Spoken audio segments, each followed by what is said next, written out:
Universidad Distrital Francisco José de Caldas. Facultad de Ciencias y Educación.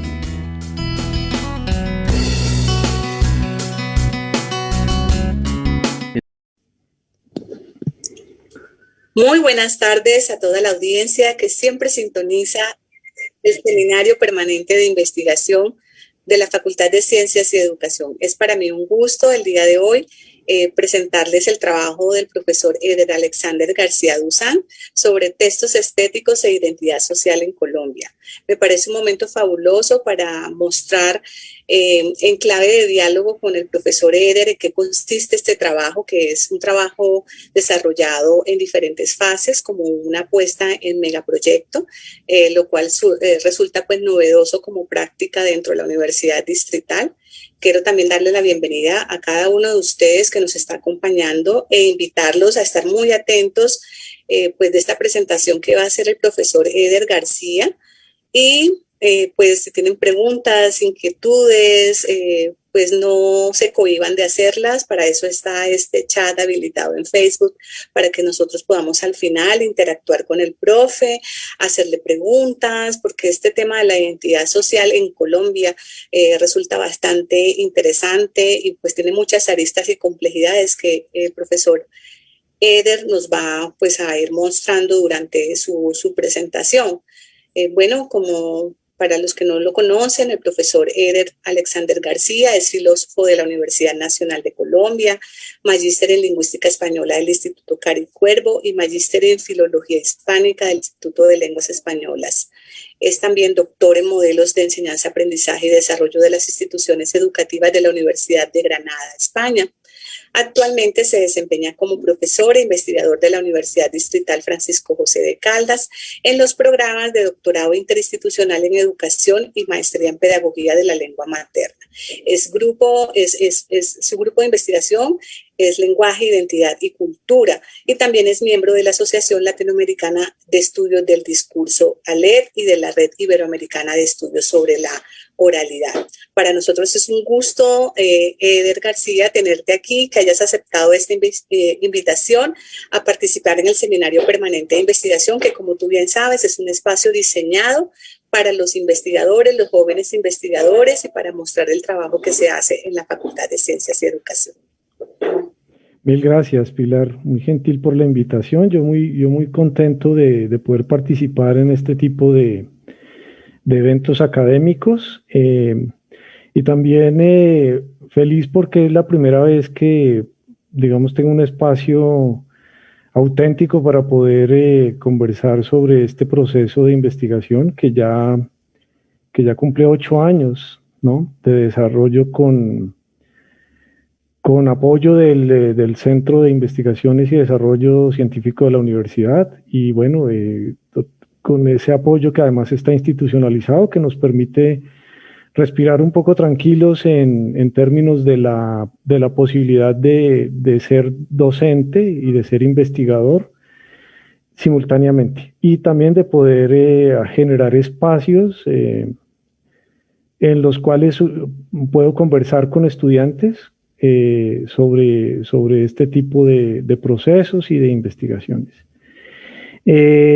Vale, yo planeo una media hora máximo para tratar de exponer toda mi experiencia con esta investigación y pretendo hacerlo en 4 momentos. Espero poderlo respetar y hacerlo de la manera más ordenada posible.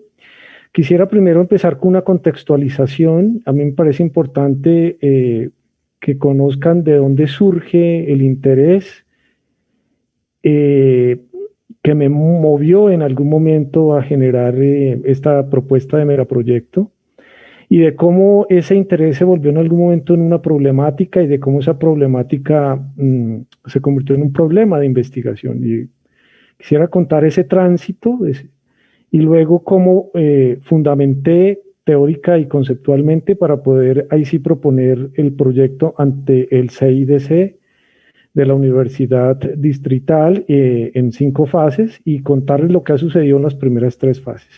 Ese sería el primer momento de mi charla. Luego vendría un segundo momento donde voy a concentrarme en algunos detalles de la última fase que se acaba de terminar, que es la fase 3, y inmediatamente conectarlo con un tercer momento en el cual pretendo mostrar algunos hallazgos parciales después de 8 años de labor trabajando con esta categoría de identidad social. Y finalmente, ya para cerrar, como contarles un poco las proyecciones y las limitaciones que he encontrado al respecto. Esas proyecciones de las fases que quedan, que son las fases 4 y 5. Como ven, es un ejercicio de largo aliento que ya lleva 8 años y que por lo menos aspira a seguirse trabajando por los siguientes 3 años. Bueno, pues dicho esto, entonces voy a iniciar con el primer momento de los que les he prometido. Es lo que yo llamo la contextualización.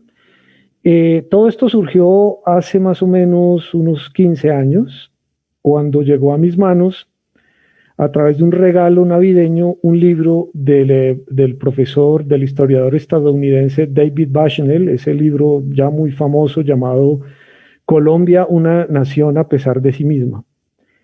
Me lo regalaron en la edición de Planeta, que es una edición bonita. Coqueteé un tiempo con el libro hasta que me animé unos meses después a hojearlo. Terminé releyéndolo y me quedó una idea muy fija después de releer el libro. Y es cuando en los prefacios de la obra Bushnell nos dice que Colombia es, de los países de América Latina, Colombia es hoy el país menos estudiado y quizá por eso mismo el menos comprendido. Y eso a mí me impactó muchísimo porque durante mucho tiempo yo me he encontrado en situaciones comunicativas en las que a mí me han preguntado colegas foráneos por qué los colombianos somos como somos, por qué Colombia tiene este destino tan fatal que todos conocemos y que hemos padecido directa o indirectamente, etcétera, etcétera. De suerte que esa idea se me volvió una obsesión académica y comencé a recoger preguntas de esas que me hacían en diferentes contextos, empezando por los colegas, por los estudiantes en algunas clases, etcétera, etcétera. Recuerdo algunas de memoria, como por ejemplo, me decían, ¿por qué somos así? Son expresiones muy populares. Estarán de acuerdo conmigo, pero que contienen una complejidad muy difícil. No hay una respuesta inmediata. Yo lo único que recuerdo que decía en esos momentos era, bueno, Colombia es un país de contradicciones, Colombia es un mal chiste, que creo que es un lugar común para definir nuestra nación, Colombia es un pueblo incomprensible. Yo insistía mucho en que Colombia es un mal chiste porque creo que, si no estoy mal, la segunda película más vista en toda la historia de Colombia es El Paseo, de Harold Trompetero. Creo que es de 2011, 2010. Bueno, estoy seguro que es la segunda porque la primera más vista es la del Grupo Económico Éxito, Colombia Magia Salvaje, que fue en el 2015. Es decir, hay una pulsión por hacer de todo un chiste, por hacer de lo serio un chiste y de lo que es un chiste algo muy serio. De suerte que esa era una de mis respuestas en ese momento. Sin embargo, sabía que ahí había algo que indagar realmente. Incluso en mi familia dicen que Colombia es una nación tan triste que aquí parece que ya sucedió el juicio final y el apocalipsis creo que lo acabamos de superar con el tercer y cuarto pico de nuestra propia pandemia, que también es una pandemia simbólica, porque la peste no es solo el coronavirus, sino también la otredad en lo político, en lo social. Incluso hace poco en un grupo de trabajo, en la maestría de Comunicación y Educación, concluía con el profesor Alexis Rodríguez que Colombia es una enorme fosa común, comentando ese libro hermoso el último libro de Pablo Montoya, La sombra del Orión, que es la historia de los desaparecidos forzados tras la Operación Orión, la primera operación de Uribe en su primera administración, en los límites de la Comuna 13, dentro de las 16 comunas que tiene Medellín, la Comuna 13, donde hay aproximadamente 3.000 desaparecidos y parece ser que todos, o la gran mayoría, reposan secretamente en la Escombrera, ese lugar donde se botan los escombros a las afueras de la Comuna 13 de Medellín. En fin, incluso recuerdo que hemos hablado que Colombia pues es un país de muchos síndromes. Hablamos de que colombiano que se respete tiene activo el síndrome de Peter Pan, somos absolutamente infantiles en lo serio, el complejo de bastardía, el complejo de Colón, obviamente el complejo de Edipo, somos eternos hijos de nuestras madres, el complejo de madresolterismo histórico, incluso el complejo de hijueputa del que habla el filósofo antioqueño González Ochoa. O sea, parece que tuviéramos todos los complejos y otros locales muy auténticos, ¿no? A partir de todo esto, pues es que yo en ese momento intentaba dar respuestas a esa pregunta de por qué somos así. Preguntas que uno puede desglosar como, incluso en preguntas como ¿de dónde viene esa desconfianza al otro? ¿De dónde viene esa característica tan nuestra de ser hipócritas, de ser obsesivos por ser queridos y por ser aprobados por el otro cuando no nos interesa realmente el otro? ¿De dónde viene esa idea de un país tan adicto a matar, pero sobre todo a rematar a su enemigo, tal como nos lo hizo ver por allá en la década de los 60 los sociólogos Umaña, Falsi y Guzmán con su libro La violencia en Colombia, cuando ellos dicen que colombiano que se respete es un tanatomaníaco, o sea, un experto no en matar, sino en rematar a su adversario. ¿De dónde viene esa actitud desdeñosa frente a la ley, frente a lo legal? ¿De dónde viene esa actitud a estar solos? ¿No? Y a pesar de que nos gusta la soledad, como bien lo describió García Márquez en su obra magna, de todos modos vivimos dependiendo del otro porque nos interesa mucho el qué dirán. ¿Y de dónde viene esa actitud tan negativa frente a la ley, frente a la autoridad y por tanto, por qué la autoridad es objeto de burla, incluyendo al profesor que siempre es objeto de burla por parte de los estudiantes cuando nos ponemos el vestido de autoridad? Incluso mirando todo lo que ha sucedido en el paro nacional de este año, surgiría la pregunta ¿por qué esa obsesión de derrumbar los padres históricos y crear otros nuevos, tan efímeros como ridículos? ¿Por qué esa pulsión al individualismo? O sea, hay una cantidad de preguntas impresionantes. Yo me podría quedar aquí enlistándolas. Incluso esa pregunta tradicional de por qué el otro no sabe quién soy yo, cuando lo motivo a que me responda, ¿usted no sabe quién soy yo? ¿Sí? ¿Por qué vivimos de descampadero en descampadero, como dijo el literato Fernando Vallejo?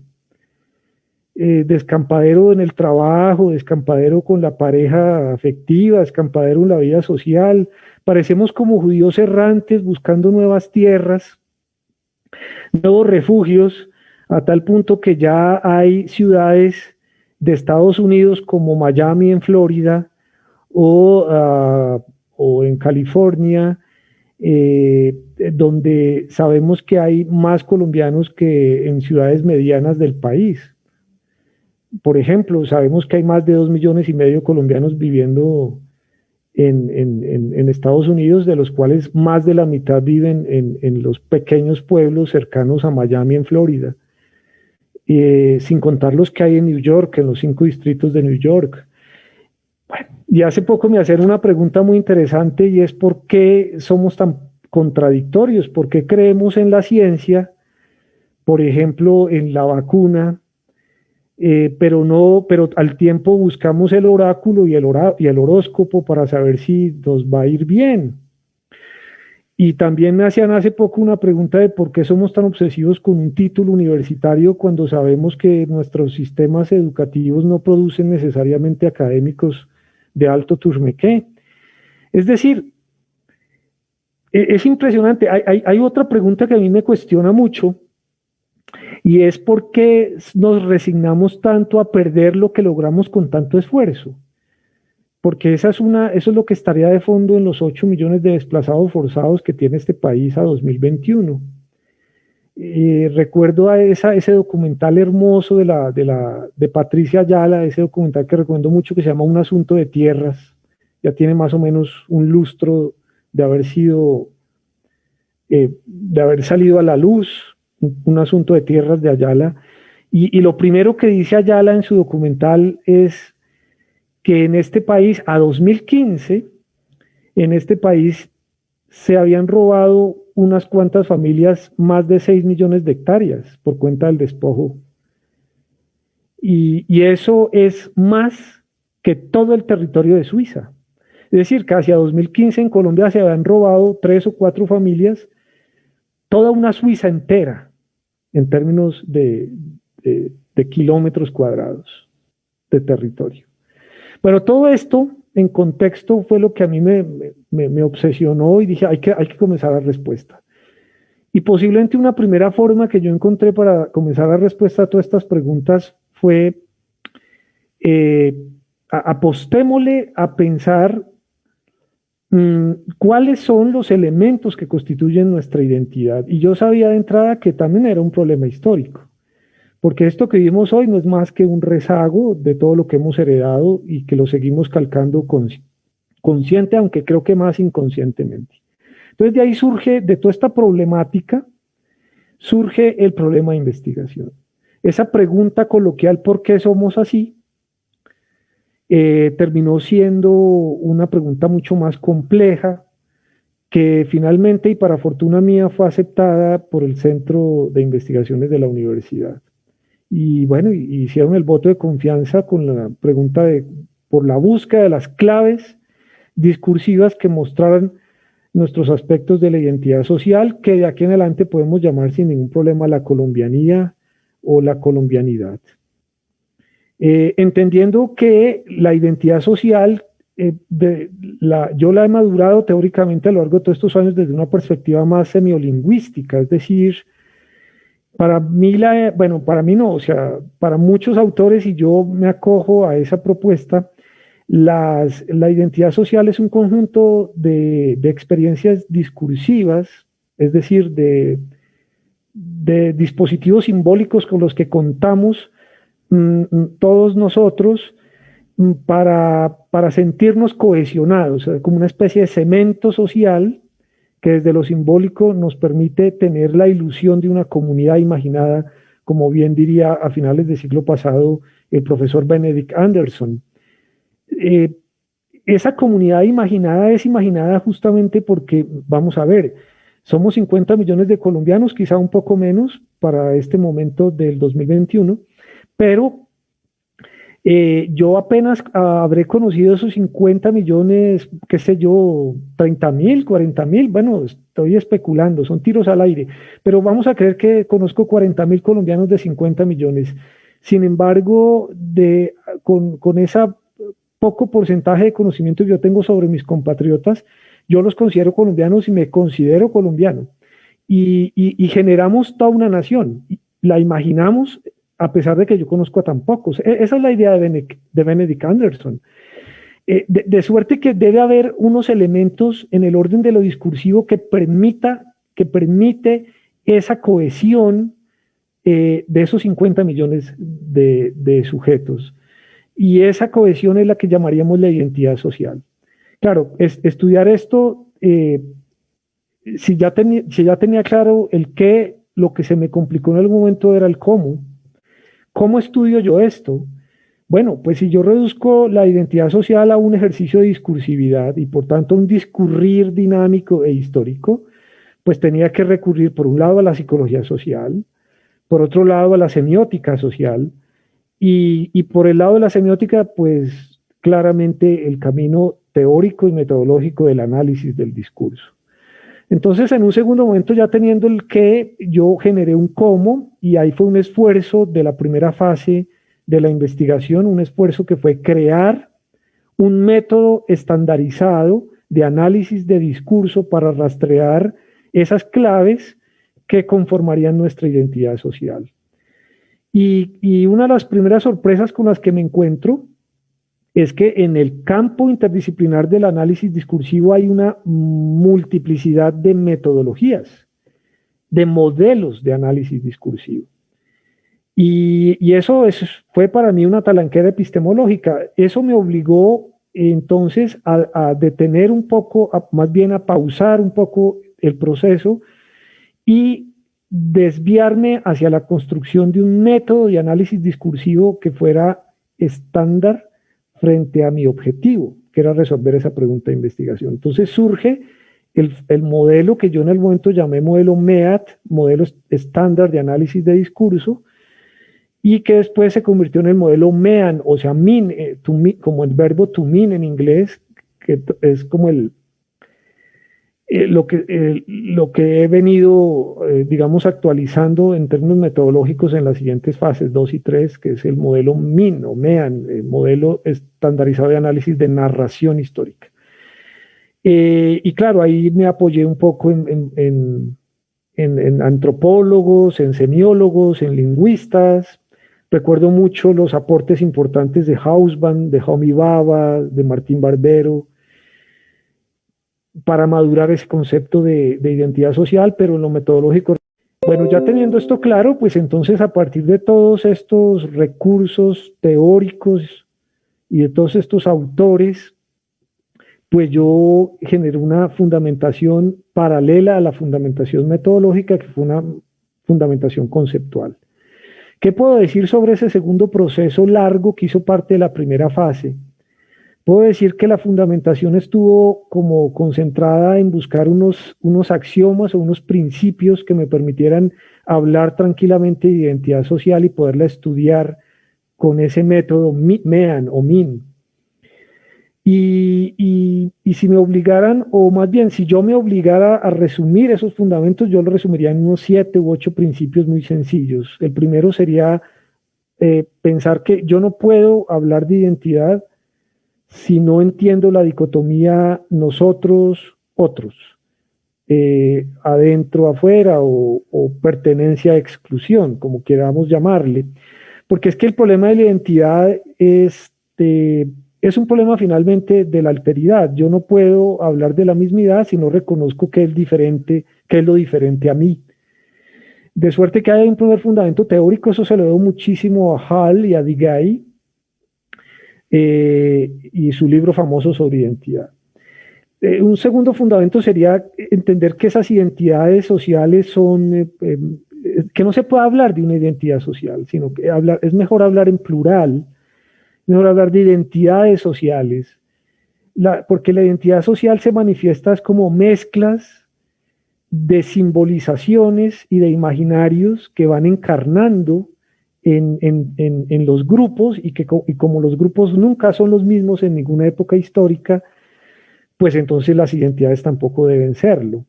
De suerte que esa idea de identidad como algo marmóreo, fijo, eterno, rápidamente fue superada en esta fundamentación conceptual. Un tercer principio es que las identidades sociales no son definidas de una vez y para siempre, sino que dependen también de esas condiciones históricas.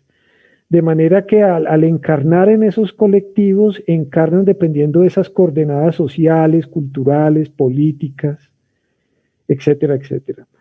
Y avanzando en esa idea, yo diría que hay un principio que se anuda a los anteriores importante, y es entender la identidad social como una edificación discursiva, justamente. Y eso es lo que me conecta lo conceptual con lo metodológico.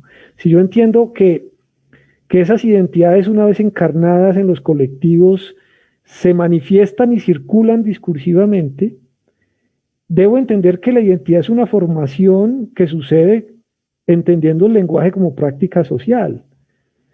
Y en ese orden de ideas habrá que mirar cómo se representan en los discursos esos empalmes que llamamos fundamentos de la identidad social.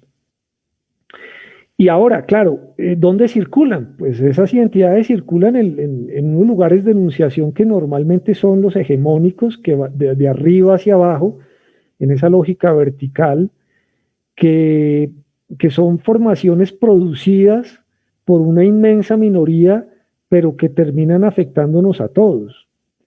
Es lo que Hausmann llama la tradicionalización de un símbolo que permite finalmente la cohesión y que actúa como cemento social para poder hablar finalmente de la identidad social. Piensen ustedes, por ejemplo, en los símbolos patrios o en algunas fechas emblemáticas. Piensen, por ejemplo, en que apenas hasta comienzos del siglo XX es que nosotros entendemos que somos país emancipado justamente porque se ha vuelto un símbolo el 20 de julio para celebrar nuestra emancipación de los españoles. Antes de 1910 no se celebraba la independencia de Colombia, y creo que las fechas de celebración coincidían con las fechas de Navidad. Bueno, eso habría que confirmarlo, ahora no lo tengo muy claro. Pero en todo caso no era el 20 de julio, eso es algo muy reciente, de menos de un siglo o de un siglo y un poco más. De suerte que esto se ha vuelto tradición y nadie podría negar hoy día que el 20 de julio es un símbolo que actúa como un imán de identificación para mantener algo de eso que llamaríamos la identidad social.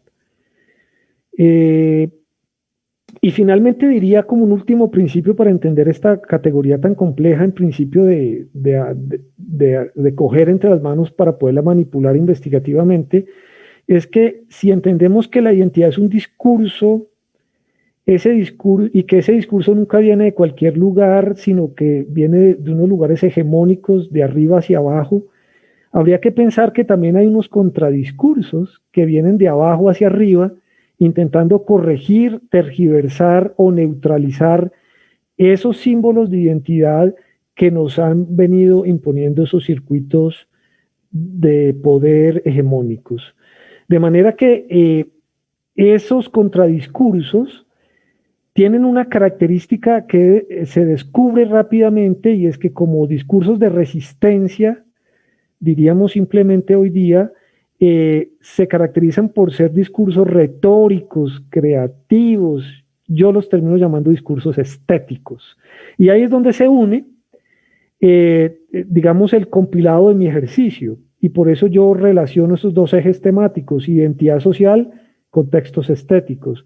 Porque mi apuesta hipotética desde la primera fase, hace unos 8 años atrás, es que esos discursos estéticos son los que terminan en una guerra a largo plazo, y en esa guerra entre amos y esclavos, en el orden de lo simbólico, terminan sedimentando los símbolos de la verdadera identidad social. Eso me obligaba entonces a entender la importancia de los discursos estéticos en Colombia y de mirar y de confirmar esto. Pero claro, se me presentó un nuevo problema en ese momento, y es, entendido todo esto, la gama, el paisaje de discursos estéticos que se me abriera inmenso. Y eso me obligó a generar fases. Ese es verdaderamente el sentido del asunto, de cómo esas narrativas estéticas yo las tendría que clasificar, generar unas taxonomías y comenzarlas a estudiar.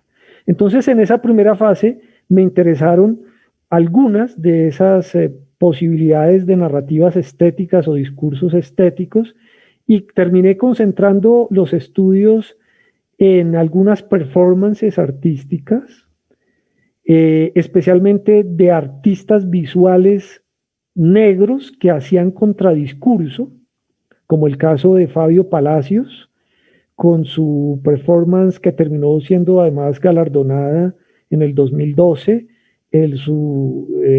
su performance BMR, Bamba Martillo Refilón, que en su momento expuso en la Sala Santa Fe, que en ese momento estaba en el Planetario de Bogotá. Pero también me interesó, por ejemplo, la literatura como un escenario de narrativa estética importante, y tenía que empezar por 100 años de soledad.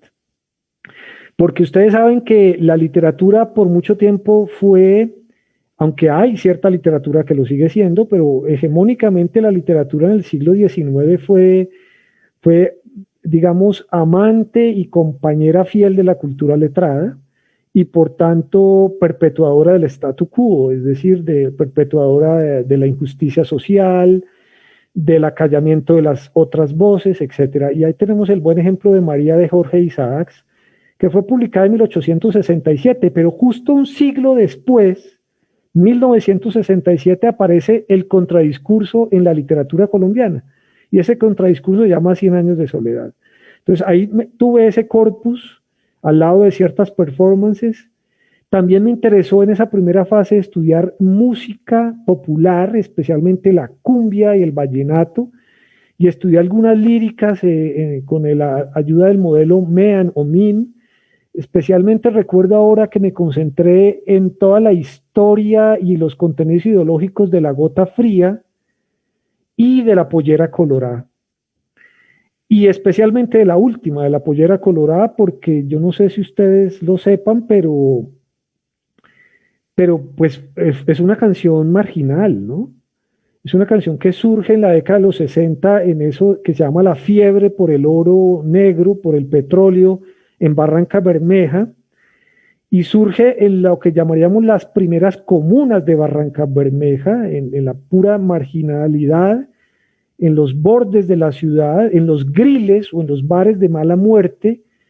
Choperena comienza a corear la Pollera Colorada. Y como todos sabemos, la Pollera Colorada pues habla de una negra, pero no de cualquier negra, ¿no? Es la negra Soledad la que goza mi cumbia, esa negra zaramulla, oye caramba, con su pollera colorada, etcétera, etcétera, etcétera. No lo coreo, porque lo haría fatal. Pero es eso, ¿no? La negra soledad. Y cuando uno le presta atención a la lírica, cuando uno ya no la baila ebrio allá en los diciembres con las tías solteronas y tal, sino cuando uno le presta atención a la lírica y la ve como un discurso, ahí surge una pregunta rápida, inmediata, y es, ¿de qué manera la Pollera Colorada, que es un producto marginal, como les acabo de contar, que es un producto popular, cantado por las prostitutas locales y francesas que llegaron a Barranca Bermeja por la fiebre del petróleo, y además mostrando clarísimamente una gramática racial de exclusión, donde se descalifica al negro, donde se lo deja ver concupiscente, salvaje, amenazador, incluso iracundo, satanizado, diría yo. ¿Cómo esa canción se convierte en lo que hoy llamamos el segundo himno nacional de Colombia? Es que la Pollera Colorada es tan famosa que hasta Bart Simpson la cantó en la temporada 8, ahí en la barra del bar de Mou, no sé si lo recuerdan. De manera que a los colombianos nos identifican afuera no con el himno nacional de Colombia, sino con la Pollera Colorada, que es considerada el segundo himno nacional. Por eso me llamó la atención la Pollera Colorada, pero claro, también me llamó la atención hacer una nueva lectura de 100 años de soledad en esa clave de búsqueda de identidad social. Y la encontré en un personaje, y creo que es una lectura muy auténtica, porque sabemos que hay muchos estudios de 100 años de soledad, pero y muchas lecturas, todas más o menos concentradas en la intertextualidad y en la idea de modernidad rezagada en Colombia, y yo propuse en esa fase primera de esta investigación una lectura más fresca. Propuse la idea de pensar que hay un ombligo en 100 años de soledad que nos permite entender cuál es la verdadera intención de esa novela, entendida como discurso de resistencia o como archivo histórico o de memoria histórica, como quieran llamarle. Y es el personaje lactante de Rebeca Buendía. Porque detrás de Rebeca además hay dos personajes que rápidamente se olvidan en la novela, pero que están en el primer capítulo de los 20 capítulos de 100 años de soledad. Me estoy refiriendo a los indígenas que vienen de La Guajira, que son Visitación y Cataure, que vienen huyendo de la peste del insomnio, llegan allí y después llega Rebeca, recordarán ustedes, con su bolsita de los huesos de sus padres sin saberlo. Llega Rebeca también de La Guajira y es Rebeca, o en los ojos de Rebeca, donde descubren Visitación y Cataure, descubren la peste del insomnio, esa peste que también puede ser nuestra peste de hace 18 meses. En ese análisis, que aquí me gastaría mucho tiempo buscando el punto de esa nueva lectura, pero es en Rebeca donde yo encuentro una lectura para entender 100 años de soledad como un registro histórico de identidad social. Los resultados de estas investigaciones están en varios artículos. El trabajo metodológico que da origen al modelo MIN lo pueden ustedes consultar en el libro publicado por la editorial de la universidad que se llama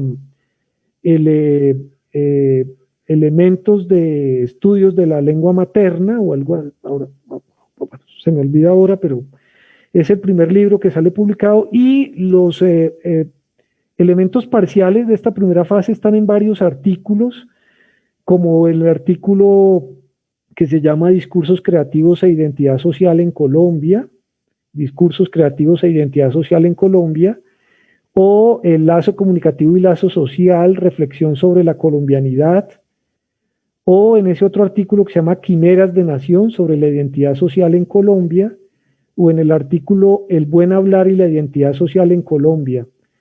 La mayoría son artículos publicados en revistas internacionales, como las revistas de semiótica de España, o de Italia, o de Chile.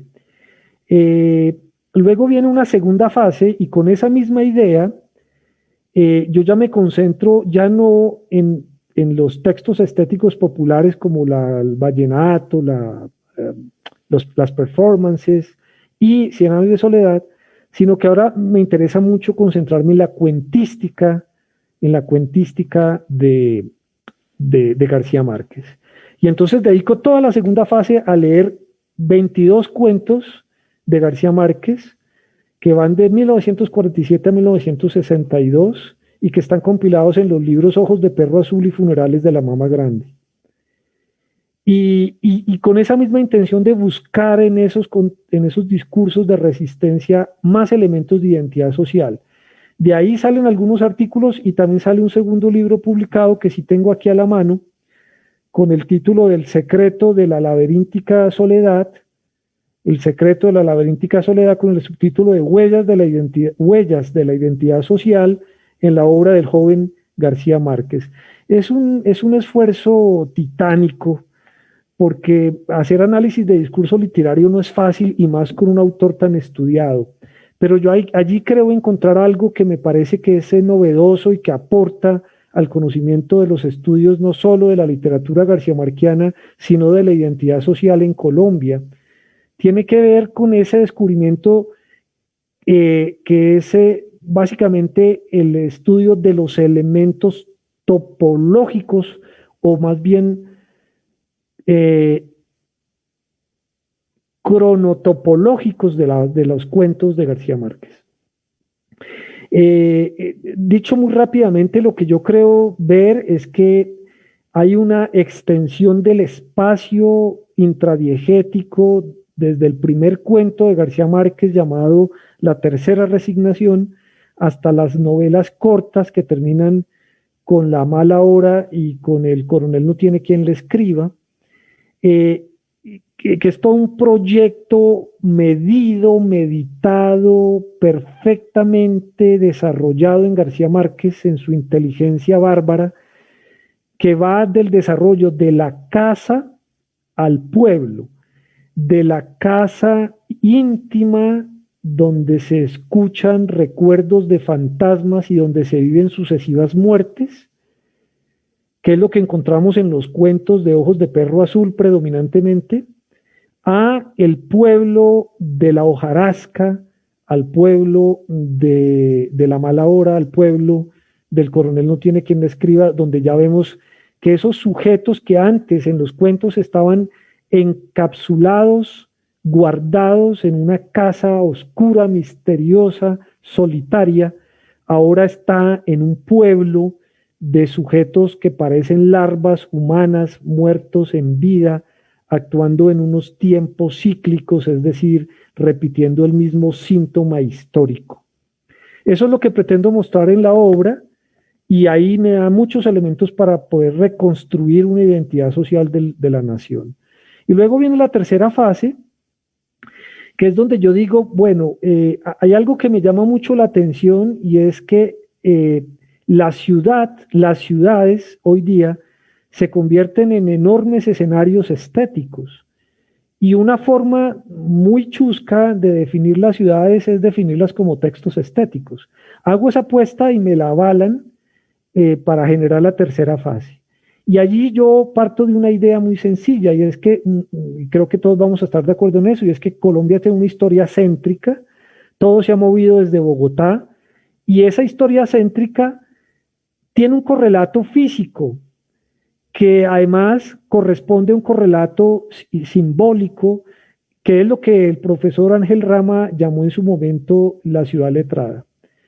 De suerte que mi hipótesis era que si yo estudiaba ese gran laboratorio social que es Bogotá, desde una perspectiva semiótica, podía entender desde ese nodo, desde ese centro, desde ese ombligo de la historia nuestra, podía entender la historia del país y poder reconstruir el rostro de la personalidad colectiva, del nosotros colectivo, de la colombianidad, es decir, de nuestra identidad social. Y con esa hipótesis desarrollo la tercera fase, que genera algunos productos, entre ellos un libro con el título de Ciudad de Lobos y Fugitivos, con el subtítulo de una lectura semiótica de Bogotá. Ese libro, Ciudad de Lobos y Fugitivos, pues resume el gran descubrimiento de la fase 3, donde ya me concentro en la ciudad de Bogotá, entendida como un macrosistema estético que permite ser leído desde algunas claves semióticas, pero también en general del análisis discursivo. No sé cómo voy de tiempo, ¿voy bien? Sí, ¿cierto? Creo que... Sí, así es. Vale, entonces, como voy bien de tiempo, voy a detallar un poquito más esta fase, que es la que está todavía, digamos, como en caliente, por decirlo de alguna manera. Y bueno, yo ahí lo que hice fue básicamente concentrarme en una tríada de obras. Como ya les advertía, el libro fabuloso de Ciudad Letrada de Ángel Rama, del libro de José Luis Romero sobre las ciudades latinoamericanas, y de la obra del profesor historiador Fabio Zambrano. Esa tríada de obras que finalmente se convirtió en una diada, en concentrarme en Rama y en Romero, y que yo llamé jocosamente, aunque nadie se ríe, la rama del Romero, fue la que me permitió hacer esa lectura de la ciudad de Bogotá en clave de búsquedas de las claves simbólicas de nuestra identidad social. Y partí entonces de la hipótesis de que si leo las ciudades, leo a los ciudadanos, una hipótesis perfectamente clara en Ángel Rama y desarrollado en José Luis Romero, el filósofo argentino, y que yo traduje en la charada, en el chascarrillo: dime dónde vives y te diré quién eres. Entendiendo con este chascarrillo que el lugar que yo habito es el lugar que me permite construir la identidad, hacerla circular, hacerla reproducir, y que a través de esos simbolismos que hacen parte de la identidad social puedo asegurar una cierta permanencia histórica de esa identidad. Los resultados de esa investigación pues arrojaron una cosa que me parece interesante, en la medida en que es como un aporte a lo que se ha dicho sobre otras lecturas que han hecho otros profesores de la ciudad de Bogotá, como los estudios de Armando Silva Telles o los estudios de Juan Carlos Pérgoles, que ya dicen cosas muy interesantes de Bogotá. Pues yo creo aportar allí un elemento muy interesante, y es que después de leer a Bogotá, yo creo entender que Bogotá es simplemente hija de dos grandes problemas históricos que encuentro en el fenómeno de la colonización. O dicho de otra forma, que la partera de la ciudad de Bogotá tiene un rostro doble. Por un lado, la violencia agraria y por otro lado, el asunto de las tierras. Esto lo veo en cómo se juega la violencia y la posesión de tierras en los primeros colonizadores de la primitiva aldea bogotana en el siglo XVI y de cómo todo eso fue generando un perfil de personalidad de los bogotanos y en general de los colombianos. Es decir, que heredamos fundamentalmente rasgos de personalidad de los colonizadores que, como todos sabemos, para el caso nuestro y encabezado por Jiménez de Quesada, fueron marranos, como se dice coloquialmente, es decir, judíos conversos. Creo que gran parte de las explicaciones de por qué somos así estaría centrada en esos orígenes de la aldea santafereña en el siglo XVI, en los comportamientos sociales e íntimos privados que tenían los primeros colonizadores de Bogotá. Las familias de los alférez de Quesada, de la misma familia de Quesada, de los soldados que dejó por su paso Belalcázar cuando venía de Quito y después de haber fundado Santiago de Cali, y también de los soldados que dejó desde arriba cuando venía desde Venezuela este otro colonizador español cuyo nombre se me va ahora, Nicolás de Federman. Todos tienen algo en común y es que son marranos, como ahora curiosamente se resume en forma popular el rostro de nuestro actual presidente, que me parece que no es gratuito en ese orden de ideas. Marranos, es decir, judíos, y ese mismo judío es el que está en 100 años de soledad, digámoslo de paso, porque no sé si todos lo recuerdan conmigo rápidamente. Hagamos el ejercicio rápidamente.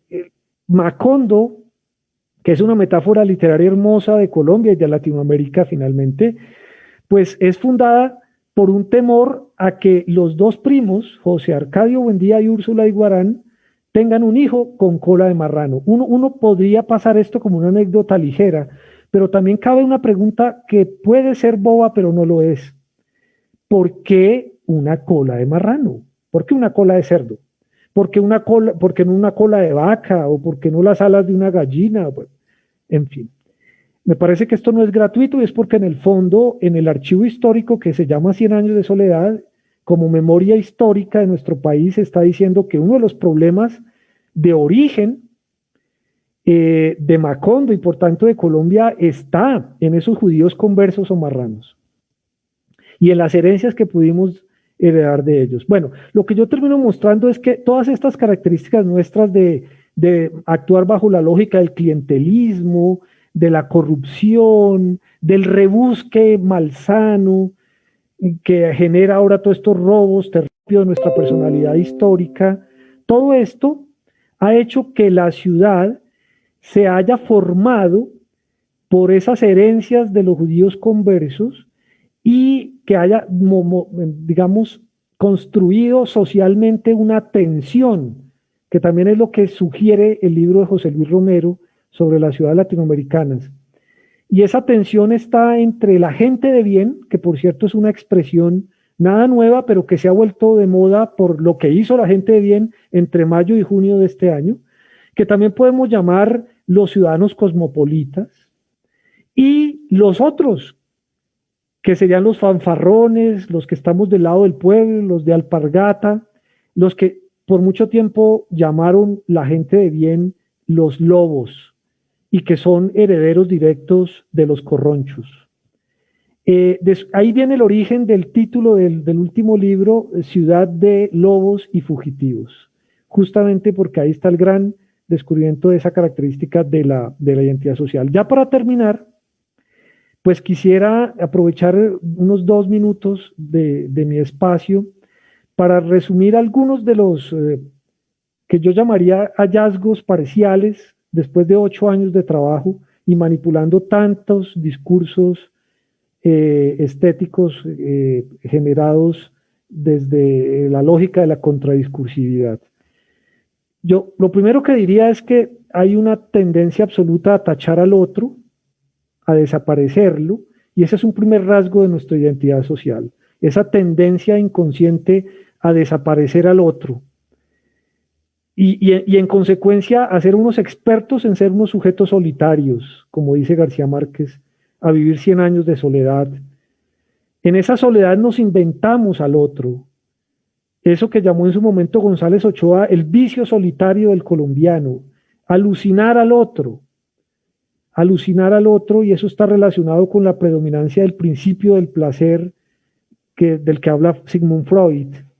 Ese principio del placer que por ejemplo, está muy bien representado en actantes que están en la memoria de todos nosotros como Remedios la Bella o como Aureliano II, que viven del placer y desdeñan la realidad para vivir exclusivamente en su soledad y en sus alucinaciones. La misma Úrsula es un buen ejemplo de ello, pero creo que el mejor ejemplo es el patriarca de 100 años de soledad, José Arcadio Buendía. Otra característica es que nosotros aprovechamos la comunicación humana no para comunicar, no nos interesa comunicarnos, sino nos interesa sobre ese lazo comunicativo no crear un lazo social, no reconocer al otro como socio, sino crear lo que yo llamo en esta última producción de la fase de investigación el lazo perverso. ¿Qué es el lazo perverso? Es esa pulsión o esa tendencia nuestra, históricamente cultivada, de querer hablarle al otro, pero para aprovecharme del otro, no para darle un estatuto de interlocutor válido, sino para aprovecharme del otro, como dirán en la tierra de mi madre, para convertir al otro en mango que se chupa y pepa que se bota. Y es lo que yo llamo el lazo perverso, caracterizado básicamente por una división rotunda entre un yo y un tú en la comunicación, en esa lógica donde ha imperado siempre el encuentro traumático entre la gente desigual y que es una herencia de la conquista y que no se puede resolver con la independencia, y que en vez de liberarnos de los españoles y todo lo que nos han heredado los españoles, lo que hicimos fue perpetuar ese rasgo de nuestra identidad. Otra característica, y con esto quisiera cerrar, otra característica de eso que yo llamo el lazo perverso es ese sello personal de actuar bajo una lógica mestiza, es decir, esa pulsión constante y esa ética ciudadana constante de estar mezclando todo, estar mezclando incluso contradicciones.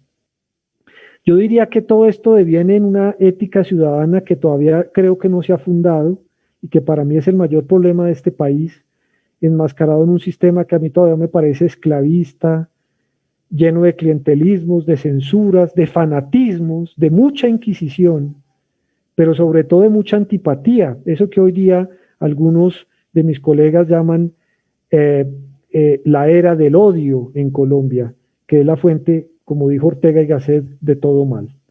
Bueno, pues es eso lo que se me ocurre para contarles en toda esta experiencia investigativa que, pues que como les dije al comienzo, he tenido la fortuna de que me la auspicie la Universidad Distrital y que crean en este trabajo de alguna manera. Pues es eso, Pilar, muchas gracias. No, a ti, Eder, muchísimas gracias por la presentación de este trabajo. Muchísimas gracias, ¿no? Escucharte me lleva muchas remembranzas de mis lecturas y claro, lo que has mencionado en clave de Gabriel García Márquez y sus personajes, me lleva a otros puntos de vista que nunca había como explorado y quisiera como que entráramos un poquito en materia más adelante sobre el tema. Quiero iniciar, Eder, por preguntarte en relación a esa obsesión que a ti te motiva con este texto de David Buchel sobre Colombia, una nación a pesar de sí misma. Pues resulta un tanto complejo siempre las explicaciones que son de afuera hacia adentro, ¿no? Una persona extranjera tratando en esta historia que él construye, ¿no? De mostrar. Sin embargo, tú encuentras en esta historia que él construye, a pesar de la nacionalidad del escritor, una serie de de interpelaciones, ¿no? Interpelaciones que te cuestionan a diferentes niveles y pues entras en un plano muy negativo, en el sentido de por qué somos así y la parte más oscura de esta colombianidad que se va tejiendo en esta escritura, ¿no? Entonces quisiera empezar por ahí, preguntarte, entrar desde ese lado oscuro de estas cuestiones identitarias de los colombianos en este trasegar, de los complejos que mencionaste, de estas características que nos hacen ser tan mezquinos, tan individuales, tan aprovechadores del otro. ¿Qué le pone al análisis que no le ponen otras historias que han sido construidas en relación a las identidades colombianas? Pues es una muy buena pregunta, Pilar. Yo, quisiera responder en dos sentidos su inquietud. Lo primero que quisiera decir es que sí es cierto que por mucho tiempo era la mirada del intelectual foráneo la que nos veía mejor. Eric Hobsbawm, David Bushnell, y otro autor que yo descuidé en esta presentación, pero que a mí me ha aportado mucho, que es Daniel Pecó. Por lo menos esa tríada de autores, el primero estadounidense, David Bushnell. A propósito, creo que a David Bushnell en redes sociales lo llaman el padre de la colombianidad. Pero Daniel Pecó, desde Francia, Hobsbawm también, pues desde el mundo anglosajón, por mucho tiempo nos leyeron, pero creíamos entendernos desde esas voces y desde esas miradas desde afuera. Pero creo que debemos aprovechar este encuentro para decir que últimamente, y gracias a esta investigación, yo he descubierto intelectuales locales nuestros que nos permiten no solo complementar esas miradas foráneas, sino yo diría que superarlas, sin ningún ánimo de patriotismo ni nada de esto. Yo, por ejemplo, tengo en la cabeza algunos títulos que quisiera recomendar como complementarios a los trabajos de Pecó, de Bushnell, de Hobsbawm y otros más. Por ejemplo, esa bella obra de la profesora Guiomar Dueñas que se llama Los hijos del pecado, que es un rastreo histórico donde nos muestra por esas características de nuestra familia tan disfuncional que viene con algunos traumas de la formación de las familias en la colonia, con ese asunto de lo que algunos investigadores llaman la hibris del punto cero, ya saben en quién estoy pensando básicamente, que tiene que ver con esa clasificación de hasta 18 categorías de sujetos en la Bogotá colonial. No solo había mestizos zambos, sino que había 18 categorías posibles de clasificación humana que generaban jerarquías. Ahí hay gran parte de las explicaciones de por qué somos así y de por qué nuestras familias siguen siendo disfuncionales y por qué para muchos psicólogos de la Universidad Nacional y de la UDEA, Universidad de Antioquia, el verdadero problema de Colombia ni siquiera está en las malas administraciones políticas, sino en las familias de donde salen esos administradores. Los hijos del pecado de Guiomar Dueñas, que es una obra de 1998, si mi memoria no falla. Pero hay otro libro hermosísimo del profesor Rubén Jaramillo Vélez que se llama Colombia, la modernidad postergada, que edita la Casa Bogotana Argumentos a finales también del siglo XX. Colombia, la modernidad postergada, que me parece que es la mirada del filósofo. Creo que para la mayoría de los que hemos seguido la filosofía colombiana, sabemos que hay alguien superior a Fernando González Ochoa y a Estanislao Zuleta, y se llama Rubén Jaramillo Vélez, profesor aún vivo, por fortuna, y aún activo en la Facultad de Filosofía de la Universidad Nacional de la sede bogotana. Y hay un libro que a mí me fascinó y que recomendaría con los ojos cerrados porque le tengo una fe enorme, que se llama ¿Por qué fracasa Colombia?, de Enrique Serrano, una obra que apareció en el 2016 con la editorial Planeta. ¿Por qué fracasa Colombia? Me parece que es el mejor libro de historia que uno puede tener en las manos hoy día.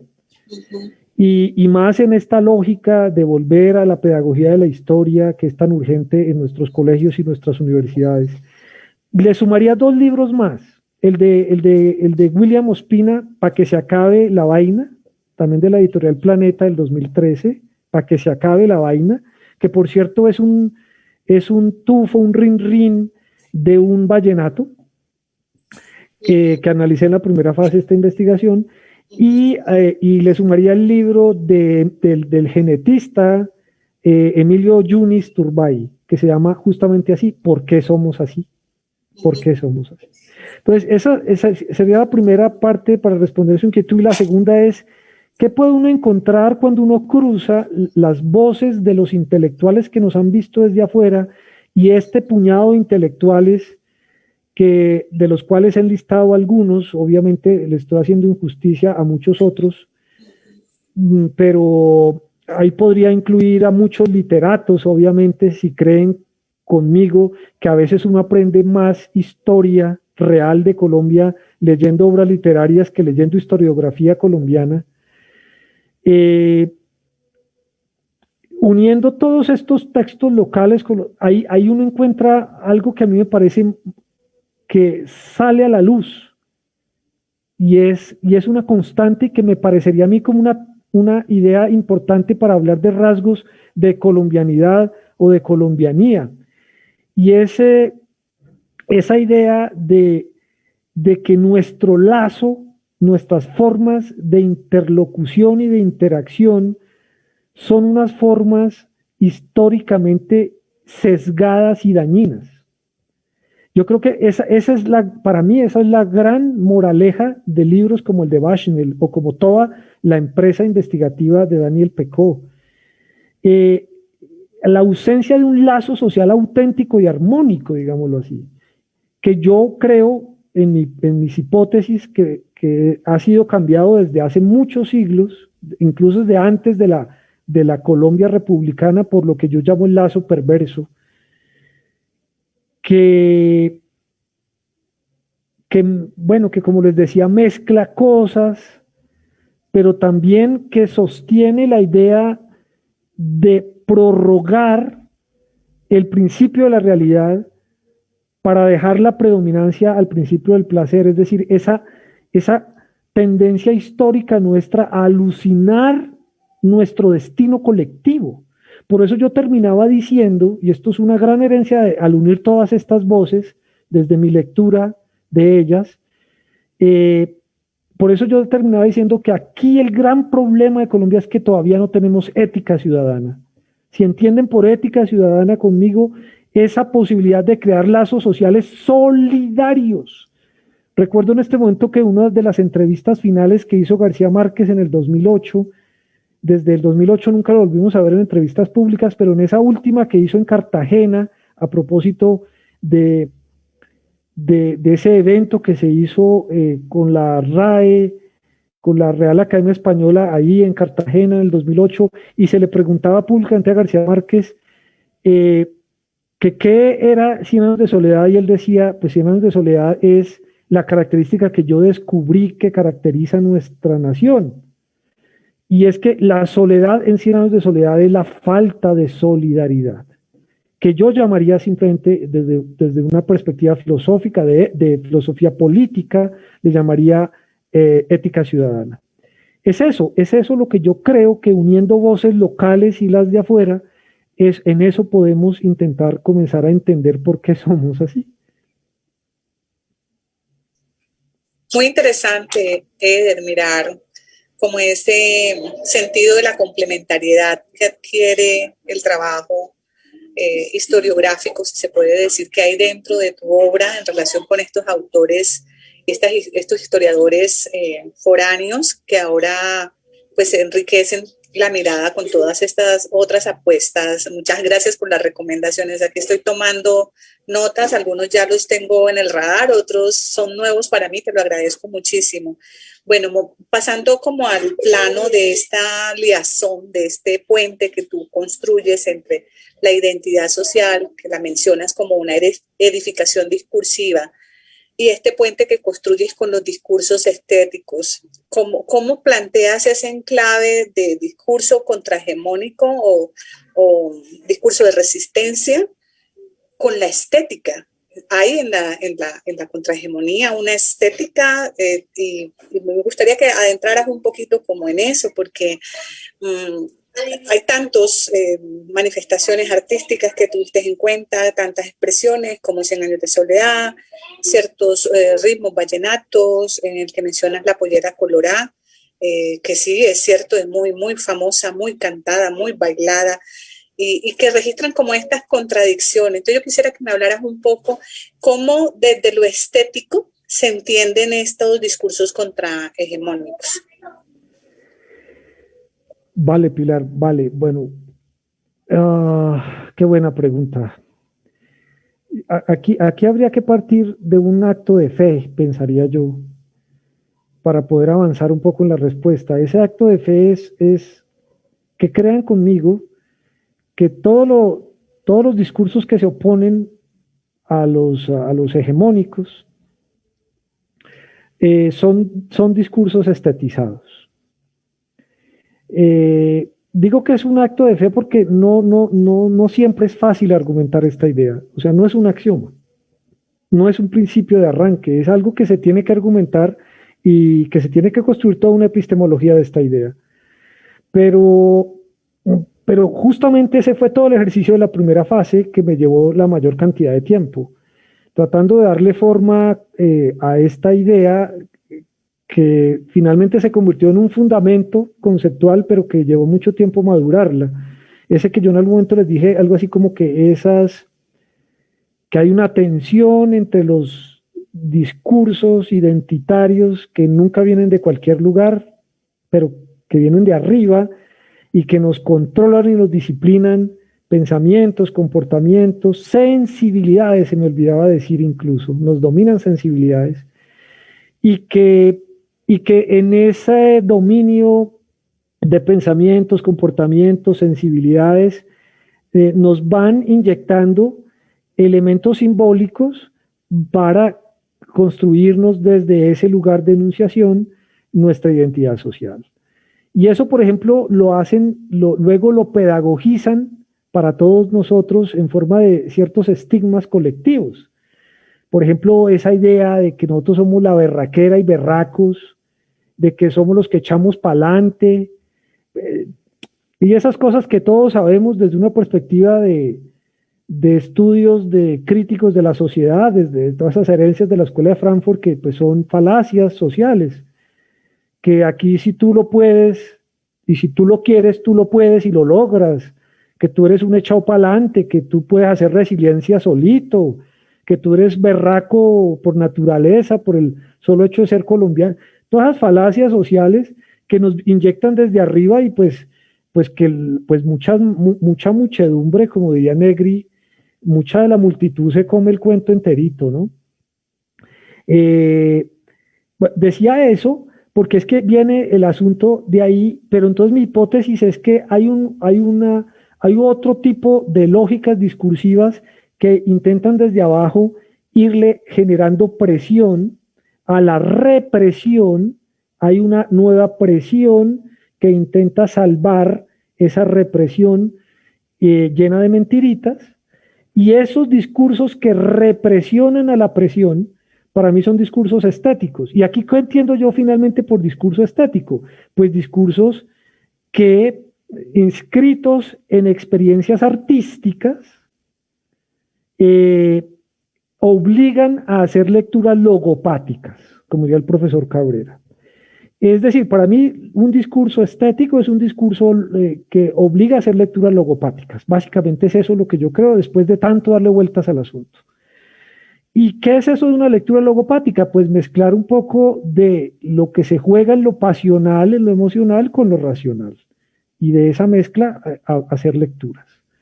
Y claro, cuando yo digo que se debe mezclar lo emocional con lo racional, los sedimentos de lo emocional en la lectura de cualquier obra o de cualquier texto tiene que ver con los asuntos de la identificación. Y la identificación, como sabemos, es el mejor mecanismo de la identidad social.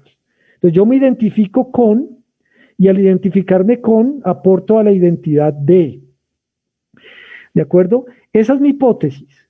Ahora, y ya he entendido por qué esas obras que yo llamo de discursos estéticos, cuando yo busco esos discursos estéticos los encuentro fundamentalmente en experiencias desreguladas, es decir, en experiencias que no están institucionalizadas o que hacen parte de las resistencias a esos circuitos de poder.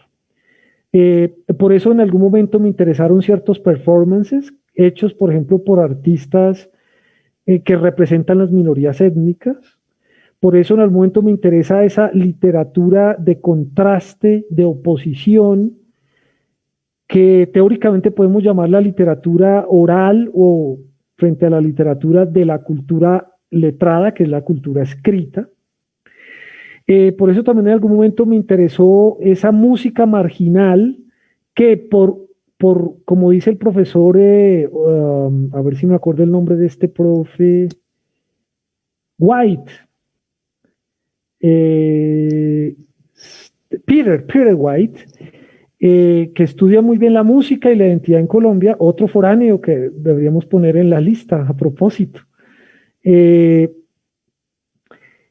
Cuando él hace el estudio sobre la relación que hay entre la música y la identidad en nuestro país, descubre que hay algo muy curioso. Y es que, a ver si recuerdo un poco la hipótesis, porque me coge un poco fuera de base. ¿Cómo es que la idea de White?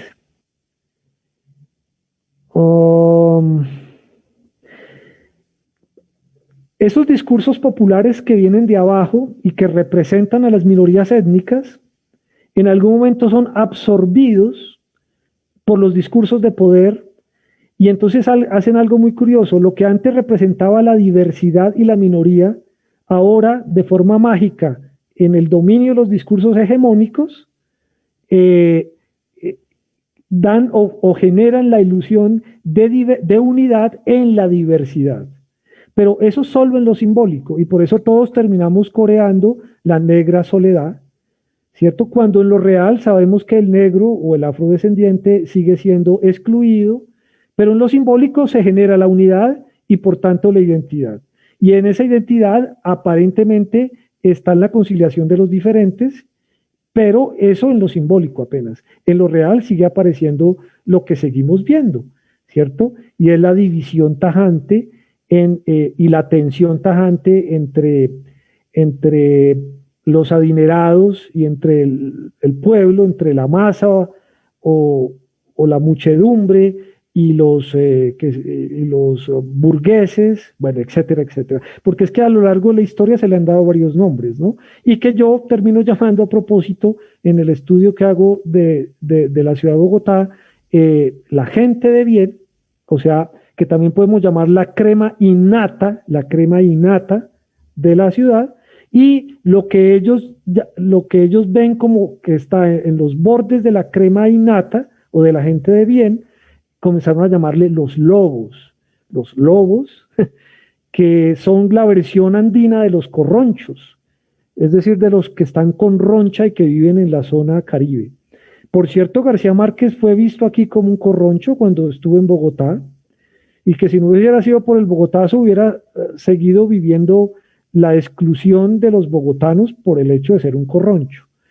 Incluso en su libro autobiográfico Vivir para contarla, que editó la editorial Norma en el 2003, allí él cuenta cómo, siendo estudiante de Derecho en el año 47-48 y viviendo en el centro de Bogotá, cómo él veía que en la calle Real, hoy día Carrera Séptima, había almacenes donde se decía se prohíbe la entrada a costeños, como hoy día es natural encontrar avisos que diga se prohíbe la entrada comiendo helado o la entrada del comprador con su mascota, y era natural en ese momento.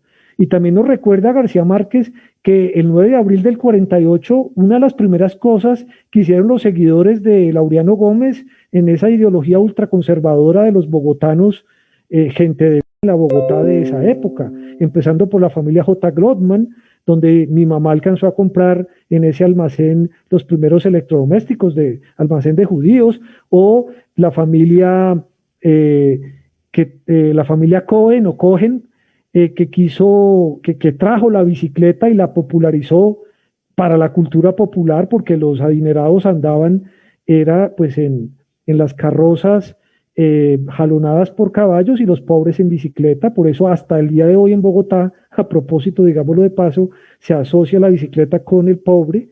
Y esas pocas familias que dejaron mucho, la familia Brainsky en la literatura, la familia Cohen, la familia J. Glotman, etcétera, fueron los primeros expulsados el 9 de abril del 48.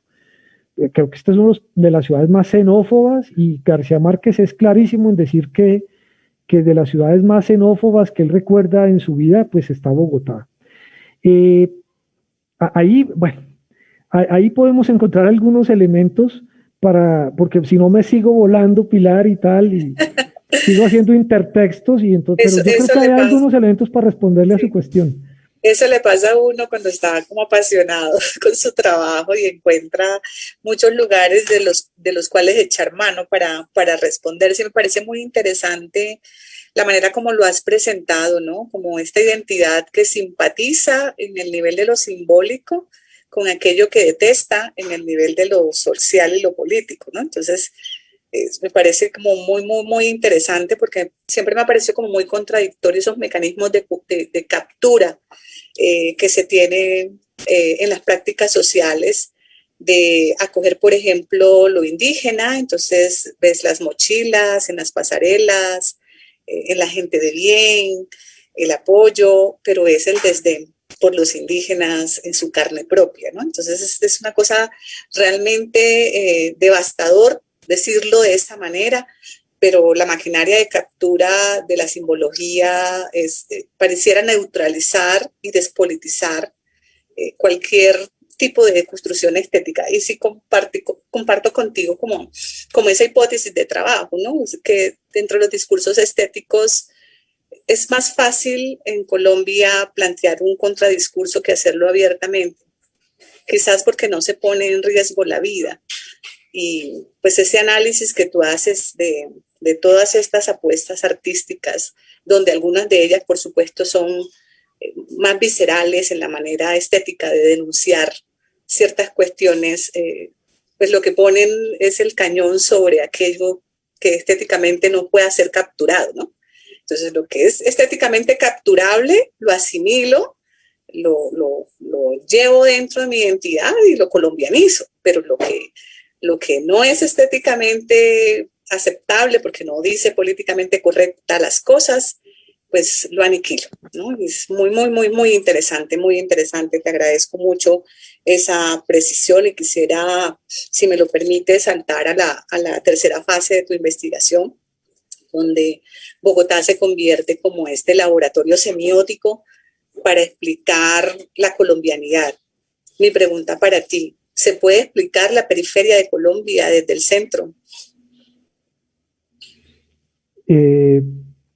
Yo estoy en este momento yo estoy convencido que sí, Pilar.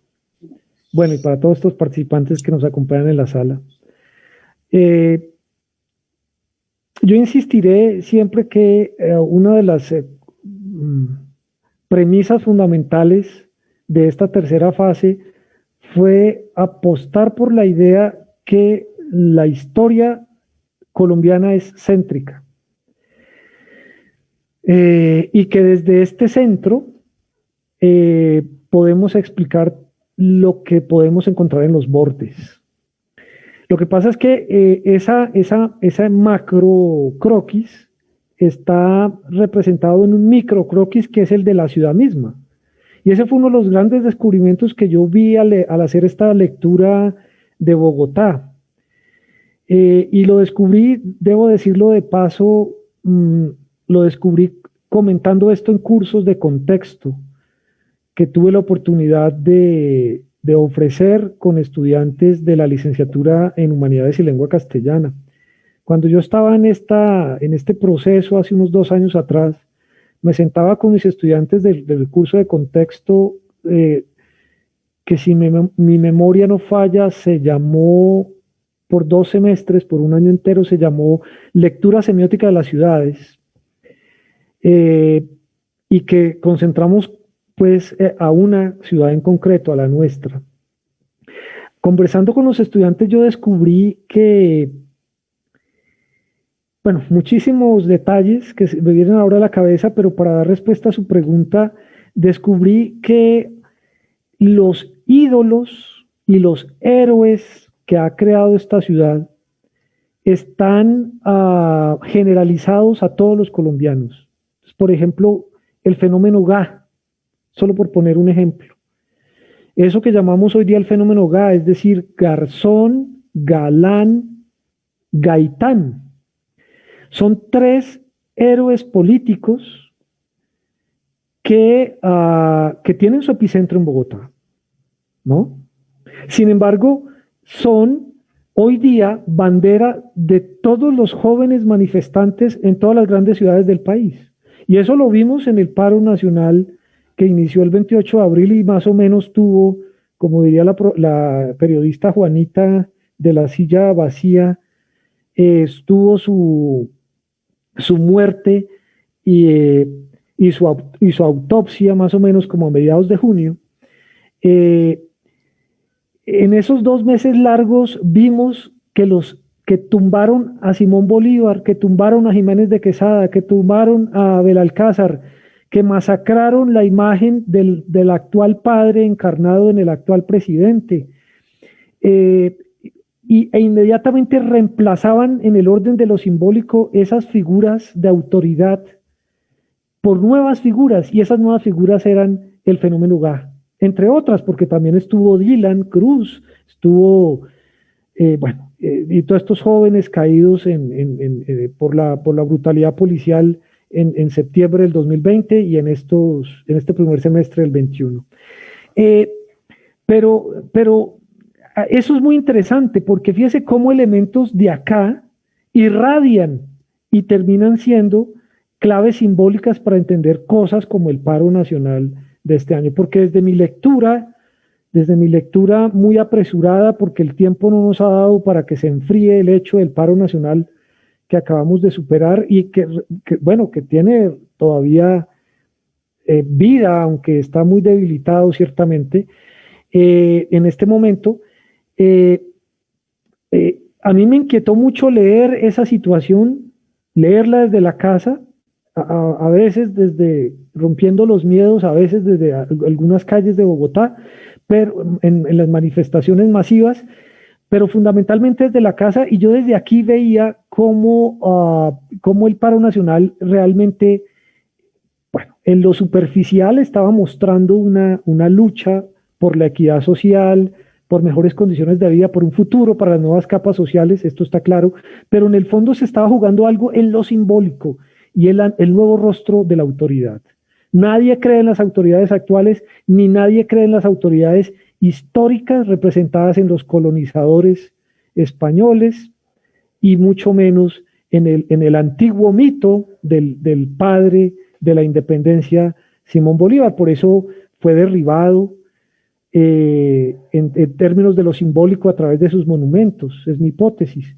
Y en el fondo, esos reemplazos son reemplazos de rostros muy bogotanos que representan toda la nación. Ahí habría un solo elemento de muchos que yo he venido descubriendo que me permiten sostener la idea de el centro y la periferia, y de lo que se ha jugado en el centro termina siendo parte de la historia de todo el territorio nacional, en lo físico y en lo simbólico, pero claro, sobre todo en lo imaginario.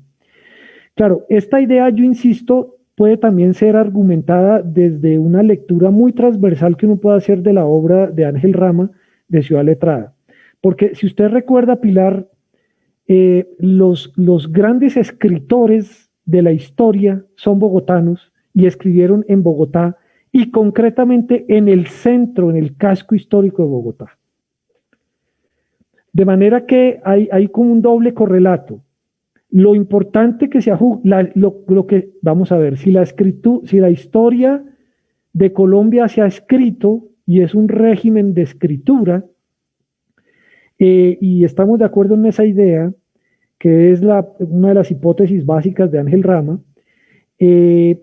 pues ese régimen de escritura tiene un epicentro simbólico, que es la ciudad letrada bogotana, con un correlato en el epicentro físico, que es el casco histórico o sea, el centro de Bogotá. Desde aquí se jugó todo y desde aquí incluso se sigue escribiendo la historia del país, ¿cierto? De manera que ahí habría como por lo menos un argumento un poco más empírico, más inmediatista, pero también un argumento fuerte de base, que es el argumento de la idea de ciudad letrada. Claro, yo conozco autores, ya con esto termino la respuesta, yo conozco autores colegas como el profesor Rodríguez de la Universidad Javeriana, que argumentan que la ciudad letrada se ha hecho trizas, que ya no hay ciudad letrada en Bogotá. Yo discrepo un poco, yo creo que todavía sobrevive la ciudad letrada en Bogotá y todavía sigue teniendo esa tarea importante de seguir escribiendo y sosteniendo a través del poder de la escritura, sosteniendo ese modelo colonial con la que se fundó la nación. Ese modelo colonial que yo he querido llamar finalmente el modelo entre gente de bien y lobos, que es una tensión social que me parece que como ya lo dije hace un momento atrás, tiene sus orígenes en la misma forma en que surgen las ciudades en Colombia, empezando por la ciudad de Bogotá, que es el mejor ejemplo de formación urbana, de memoria urbana y, por tanto, de ideología en una nación. Muchas gracias, Eder, por tu respuesta. Sí, de acuerdo contigo. Sí, pareciera ser, ¿no?, que la Bogotá letrada y Bogotá como centro posibilitó a muchísimos pensadores colombianos entablar su desarrollo. Ahí está el ejemplo vivo de Gabriel García Márquez, cómo mucha gente de la periferia venía a Bogotá, viajaba a Bogotá, porque Bogotá pues, es la meca de la escritura, de la literatura, y en un momento fue reconocida como también una ciudad culta y muy letrada en Latinoamérica, ¿no? Entonces ese viraje hacia Bogotá, como mirarse uno mismo el ombligo, en la metáfora que tú estás utilizando varias veces del ombligo, pues es válida, ¿no? Es válida y seguramente pues habrá dentro de la audiencia, de las personas que nos estén escuchando, personas que puedan acompañar tu argumentación, y si hay alguien que tiene una argumentación diferente, pues sabroso conocerla, ¿no? Bienvenida a tenerla.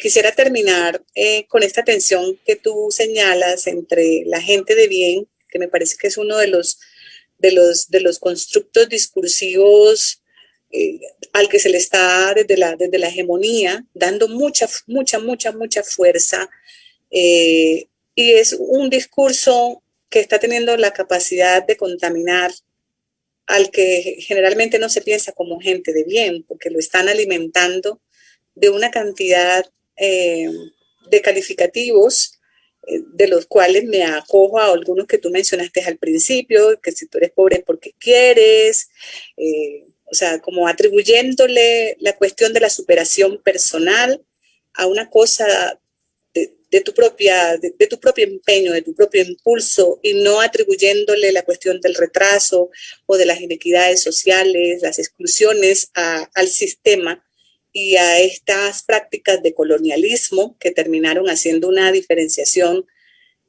tajante, visceral, carnal, entre pues cuerpos de bien, cuerpos con dinero, cuerpos de familias de abolengo, y aquellos otros cuerpos que se invisibilizan cuando al sistema le conviene, ¿no? y se neutralizan cuando al sistema le conviene.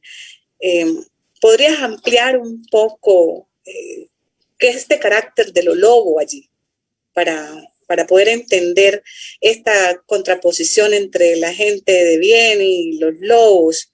¿Qué quisiste mostrar allí?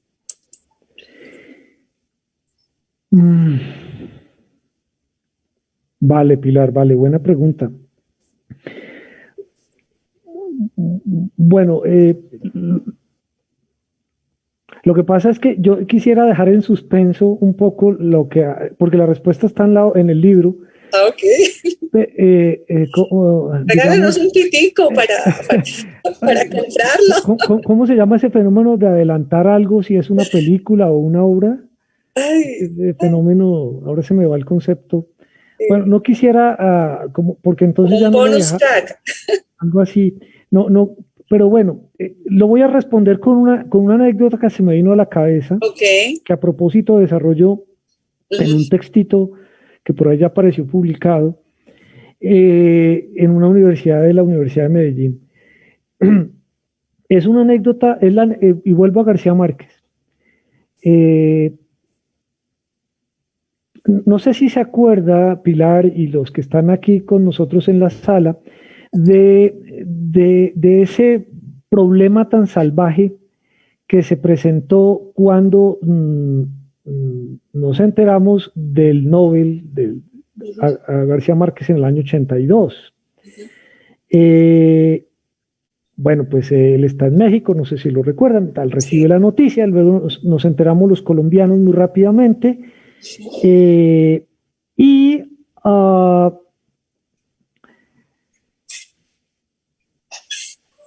luego nos enteramos por los medios de comunicación, bueno, yo era muy pequeñito, digamos, pero es una forma retórica de decirlo. Luego nos enteramos por los medios de comunicación que García Márquez había planeado ir a recibir su Nobel, bueno, allá a ese punto tan álgido y tan tan fresa de Europa y tal, con un acompañamiento típico de su región. Estoy echando cabeza, estoy jugando con mi mala memoria, creo que fueron más de 60 los artistas que acompañaron a recibir el Nobel en Estocolmo, allá en esa bella Suecia, el 10 de diciembre del 82. Y entonces llega García Márquez a Estocolmo con Rafael Escalona, con la Negra Grande de Colombia, con Totó la Momposina, con los hermanos Zuleta, Poncho y Emiliano, con bailarines del Atlántico, de los Llanos Orientales, bueno, más de 60 artistas. Y lo primero que sucede es que aquí en Bogotá, muchos de los periodistas que en ese momento escribían en el diario El Tiempo y que escribían y que tenían en ese momento la responsabilidad de sostener la ciudad letrada, esa ciudad que yo llamo en tensión entre unos y otros, comenzaron a criticar eso y a decir que eso era literalmente un acto de lesa lobería. De lesa lobería. Estoy pensando concretamente en el periodista bogotano Roberto García Peña, que se hacía llamar D'Artagnan en ese momento. Y criticó además del cataqueño García Márquez la forma como él decidió ir vestido de blanco, con ese traje tradicional llamado liquiliqui, y critica esto diciendo que es un acto de lesa lobería llevar a toda esa gente corroncha a Estocolmo, que era una locura llevar a toda esa gente, y que en ese momento el presidente de turno, Belisario Betancur, autoriza que toda esa gente se vaya por Avianca, por la aerolínea de Avianca, pero también duda de que esto sea una buena idea. No sé si recuerda que fue un éxito total y a la gente europea esto le pareció la locura. y, y parece que todo salió muy bien y hasta terminaron bailando vallenato con Totola y coreando las líricas de Totola Momposina, todas estas gentes de Alto Turmequé allá en Estocolmo. Bueno, ¿para qué traigo a colación este ejemplo tan significativo? Pues a mí me parece que a través de este ejemplo uno puede comenzar a entender, estamos hablando de 1982, pues uno puede comenzar a entender que esas herencias que vienen de la colonia, entre colonizadores e indígenas, que empieza por allá, y que ya hacia 1982 está entre cachacos y corronchos, hoy día la podemos ver entre manifestantes y la gente de bien. Entonces fíjense que es el mismo síntoma histórico repitiéndose después de más de 4 siglos. Así es. Esa es parte de las cosas que yo llamaría fijaciones que hacen parte de nuestra identidad y que son conservadas con ejercicios escriturarios de la ciudad letrada hasta el día de hoy. Es que yo no podía creer cuando leía de Noticias Caracol, cuando el 9 de mayo, espero no estar equivocado, la memoria me está fallando mucho por el encierro y las angustias, pero espero no estar equivocado, cuando el 9 de mayo nos enteramos por redes sociales, Twitter, Instagram, que estaban literalmente unos piscos en unas camionetas de alta gama echándole bala a los indígenas del CRIC que entraban a Cali por el sur de la ciudad a acompañar a los jóvenes manifestantes. Literalmente los estaban cazando como si fueran animales. Y ellos se hacían llamar gente de bien. Y Noticias Caracol, el titular de Noticias Caracol es algo así como aparentes problemas en la vía Jamundí-Cali. Cuando la realidad era que unos tipos en unas camionetas de alta gama estaban acribillando, estaban baleando indígenas. Fíjese cómo la ciudad letrada sigue, desde el poder de la escritura, sigue manteniendo esa dicotomía que ya vimos que arranca ya con los colonizadores familiares de Quesada y que lo vemos ahorita, el 9 de mayo del 2021. Con estas anécdotas es que yo quisiera ayudar a responder la pregunta para no entrar en esas disquisiciones teóricas que las hay y que están en el libro, pero que estos ejemplos me parecen mucho más significativos para que desde allí, desde esa realidad que es evidente, podamos construir esa respuesta más abstracta. Eso fue lo que se me ocurrió hacer con su última pregunta, Pilar. Espero no haberla decepcionado. No, para nada, me parece un excelente preview en inglés y abrebocas muy a propósito de provocarnos para la publicación del libro que comparte esta tercera fase. Bueno, Eder, no me queda más que agradecerte la generosidad en compartir con nosotros todos estos intersticios de tu obra, de esta investigación, todo este trayecto, todo este trasegar y todas estas motivaciones, no solo del aspecto de lo intelectual, sino también de lo emocional que te acompaña a ti como investigador, ¿no?